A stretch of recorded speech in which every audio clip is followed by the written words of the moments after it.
खलनायक, राइटर प्रतिमा रतवानी, एंकर नितिन दहिया। एक अमीर खलनायक। हेलो दोस्तों, मैं नितिन आपका स्वागत करता हूं बॉलीग्राड स्टूडियोज में।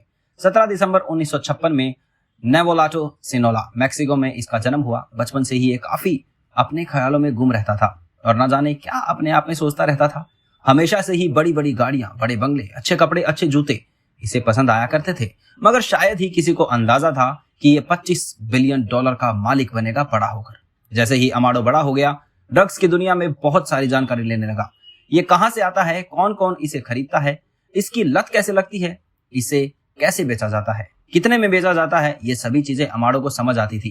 पहले वो रफेल अगुइलर गुआजार्डो के अंडर काम किया करता था। रफेल उसे बहुत ही भरोसेमंद आदमी मानता था, इसीलिए उसे छोटे से छोटे ऑपरेशन में भी अपने साथ रखता था। ये सभी जुआरेज ड्रग कार्टेल के लिए काम किया करते थे और इन सब का मेन ऑपरेशन टारगेट मैनहट्टन रहता था। रफेल के अंडर अमाडो ने खुद कनेक्शन तो बना लिए थे, मगर सभी रूट्स भी समझ लिए थे कि कोकीन कहां से ली जाती है।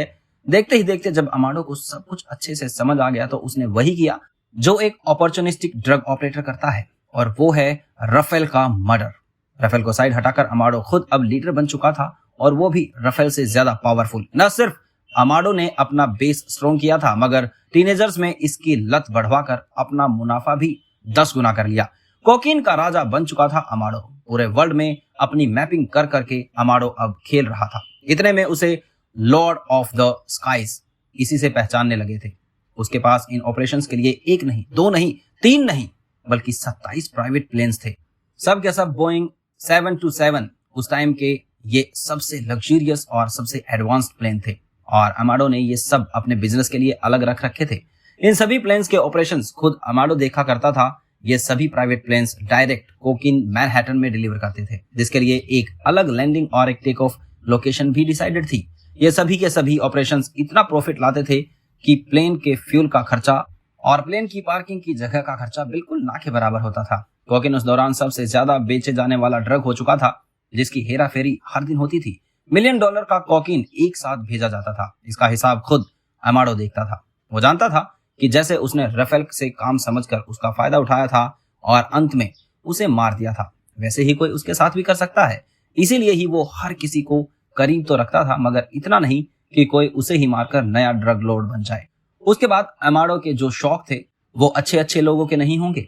उसके लग्जूरियस ब्रांड्स के कपड़ों से लेकर उसके कार्स के दीवानापन की खबर तो चारों तरफ थी ही, मगर सबसे बड़ा शौक था उसका बड़ा घर बनवाना। घर नहीं, महल था वो। उसका नाम भी रखा गया था और पूरी दुनिया द प्लेस ऑफ 1001 नाइट्स के नाम से जानती थी। ये इतना बड़ा था कि लोग इसे दूर से देख पाते थे। वैसे तो ये मैक्सिको के ड्रग लॉर्ड का मेंशन था, मगर इसका स्ट्रक्चर अरब जैसे बंगलोज का था। थोड़ा यूरोपियन स्टाइल का गेट और बड़े बड़े डोम्स जैसे ये स्ट्रक्चर पूरे $5 मिलियन देखकर बनाए गए थे। ये अमाडो का ड्रीम था, जो कि पूरी दुनिया देख पा रही थी। ये घर प्योरली शो के लिए बनाया गया था, जैसे अमाडो लोगों को दिखाना चाहते थे कि उसके पास कितना पैसा है। अपनी शुरुआत के साथ साथ अपनी पावर दिखाने का ये एक और तरीका था अमाडो का। इस मेंशन में दुनिया के हर जगह से अलग अलग चीजें लाई जाती थी।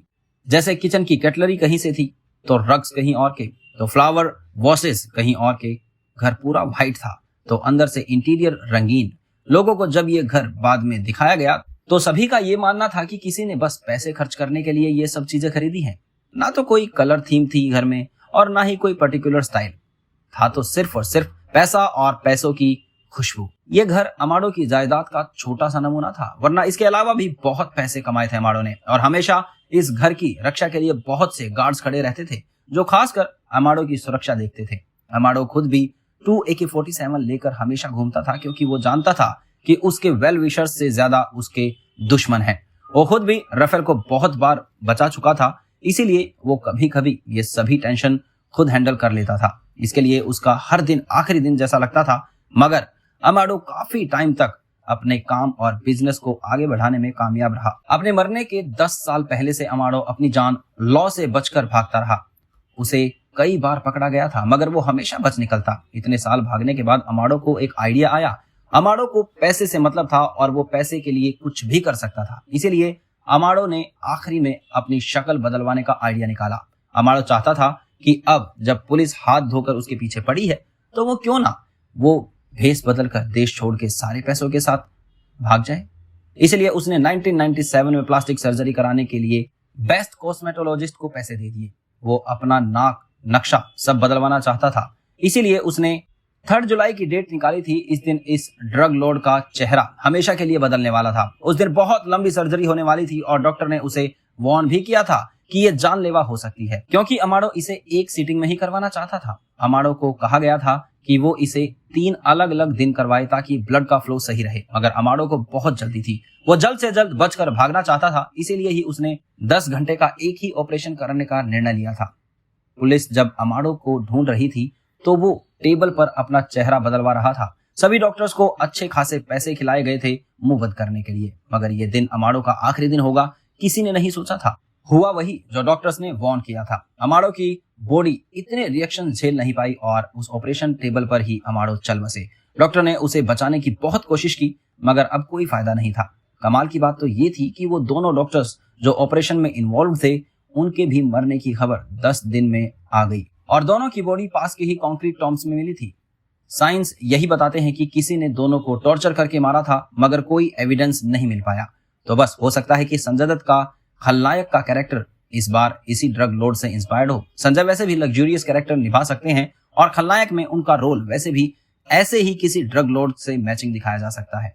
आखिर अमाडो भी रहता किसी फिल्म स्टार से कम थोड़ी था। इसी वजह से इस बार गैंगस्टर नहीं बल्कि ड्रग लॉर्ड के अवतार में आगे आ सकते हैं संजय दत्त। तब तक आपको हमारा ये वीडियो पसंद आया है तो इसे लाइक और शेयर करें, सब्सक्राइब करें बॉलीग्राड स्टूडियोज को और हमारे साथ ऐसी ही कहानियों का मजा उठाएं। और अगर आप हमारे साथ जुड़ना चाहते हैं और काम करना चाहते हैं तो डिस्क्रिप्शन बॉक्स में दिए गए जॉब लिंक पर क्लिक करें और इस अपॉर्चुनिटी का भरपूर फायदा उठाएं। धन्यवाद।